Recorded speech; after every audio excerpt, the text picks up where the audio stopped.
What's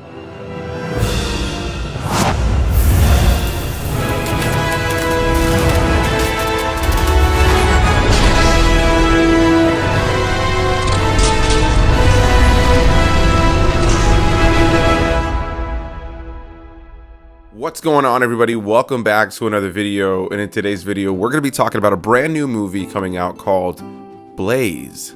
Directed by Kathryn Barton, who wrote this film alongside Huna Amwiro. This film stars people like Julia Savage, Simon Baker, Josh Lawson, and many more, and tells the story of a young girl who unfortunately has witnessed a violent crime who has put her into a state of catatonic shock, and now she must rely on her imagination to find some semblance of peace. So depending on when you're watching this video, this movie may or may not already have been released, as it comes out in just a few days as of filming this on January 20th of 2023, where it'll be available in select theaters as well as on demand for digital purchases and rental and all that jazz. This is a movie I got to check out a little bit earlier thanks to Gravitas Ventures, so a big thanks to them for sending me over this copy of the movie.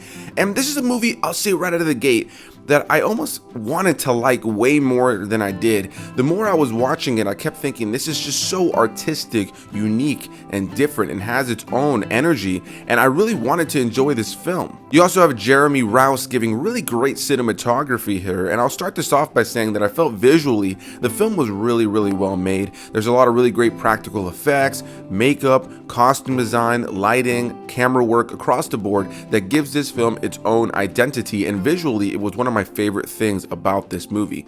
Beyond that, I really enjoyed the performances as well. I found that the performances overall had a good balance of being a little over the top at times while also being very leaned into some serious elements. And as I mentioned in the intro, this is a movie that centers on a young girl, a 12-year-old girl, who unfortunately has witnessed, and I'll say this because of a trigger warning for anybody who struggles with watching any movies that feature this, who unfortunately witnesses a sexual assault, specifically a rape.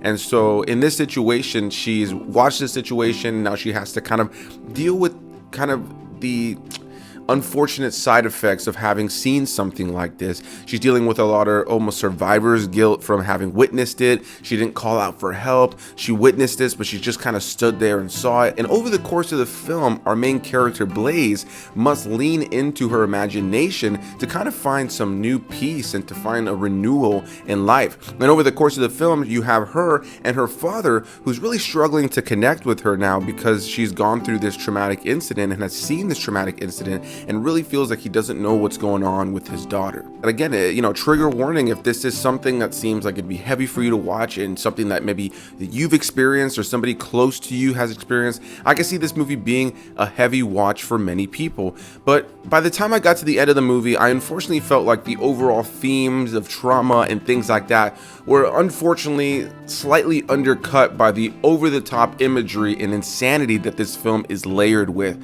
This is a very interesting film because when we do go into the mind of Blaze, we're seeing really crazy visuals, and the most notable one, as you can see from this poster here, is that she's got a dragon in her mouth, which got me really excited with the fire blowing out. And while there's that image in the film, she actually has a dragon within her imagination that's colorful and vibrant. It's a practical effect. It's not like a real physical dragon, but it's almost like an embodiment of her imagination in a way. And there's this dragon within her that is part of her imagination, and I thought it was really cool and clever. I liked the design of the dragon. There was something about it that just was very unique and indie feeling and very just weird. And as a fan of weird movies and stuff with really bombastic visuals and just things that are just strange, this seemed like it was going to be right up my alley. So as I continued to watch it, I had nothing but admiration for the visuals that went into this film and just everything about this film aesthetically. That's where I really found myself gripped to the movie. But unfortunately, this is a film that is very light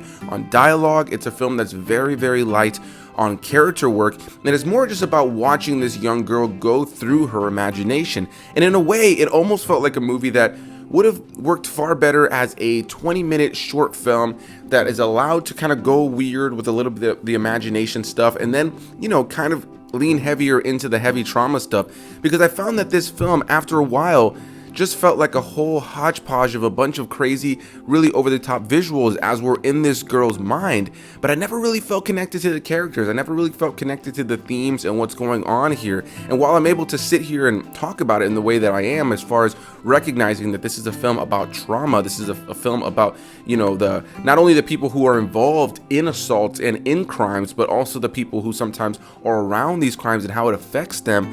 While this film does have some really heavy topics and some real things that it deals with, and how there are so many young people who have trauma, who are mentally just not in the right place and lean into their imaginations, I just really felt like the film leaned too heavily into the imagination at times. And if the imagination had been part of something to really push forward the narrative, I feel like that really could have been something that worked for me.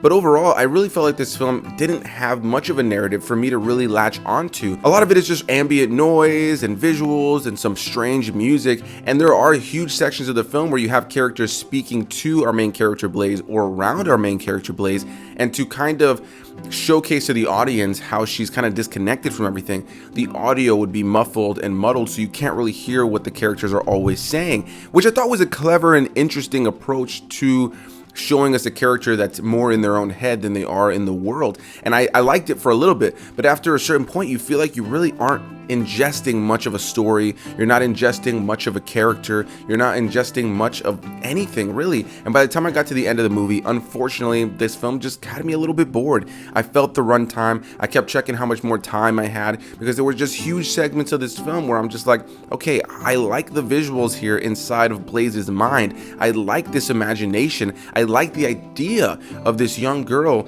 going through a traumatic situation, witnessing a traumatic situation, and now having to rely on her imagination. But what's the story here? But despite feeling that, I can still say that I found this to be an interesting one-time watch. I think that there is going to be an audience for this movie. I think there are going to be people who like artsy films that can lean into this movie and watch it and maybe really will enjoy it. Similar to another Gravitas Adventures film that I recently covered called Dormouse, I didn't really connect with the story or the characters there, but again, similarly, I love the visuals, I love the production element of the film, and I thought the performances were great and that they fit within the tone of the film. And so I feel similarly here with Blaze. I just really wished I would have connected to the narrative and really the themes of trauma and stuff a lot more, because ultimately when you have this very heavy opening to a film and you have this very heavy theme over the course of the film, but we're spending a lot of time in this very colorful, crazy, vibrant world with a big, you know, almost confetti looking dragon, it just was something over a course of time that I felt undercut the themes and messages about trauma. And while I can totally see what they were trying to do here, I just didn't connect with it, but I can recognize that many will. So I'm curious to hear what you guys have to say. Did you like this movie? Did you not like this movie? Did you enjoy the story here? Did you feel like you were able to connect to the characters and the story of trauma here? Or were you like me? It kind of felt like maybe the over-the-top visuals and stuff like that, while cool, definitely undercut the messages and themes that were displayed throughout the course of this film. I'm really curious to see what people have to say about this movie as the time goes on. This film did have a release over the course of last year in various film festivals, and I did read some reviews, and it seems like there were some people who really enjoyed this film. Again, it'll be getting a wider release starting January 20th of 2023 in just a few days, and I'm very curious to hear what people have to say about this. I think this may be a movie that works for many, and I think many may feel just like me and really enjoy the visuals of the film, really enjoy what went into making this film, but maybe can't find themselves connecting to the characters in the story because of the way that this film kind of displays its narrative. So a big thanks to you guys for watching. Hit that like button if you enjoyed the video, comment your thoughts, definitely want to hear what people have to say. I'm really open to hearing some differing opinions on this one, because I'm very curious to see what people took from this one for sure. And so yeah, a big thanks to you guys for watching. Please hit that subscribe button, because I'd love for you to stick around and join me the next time around that we may agree or disagree on our opinions on a movie, because that's the fun of film, right? And so anyway, a big thanks to you guys for watching. I'll see you in the next one, right? Bye-bye.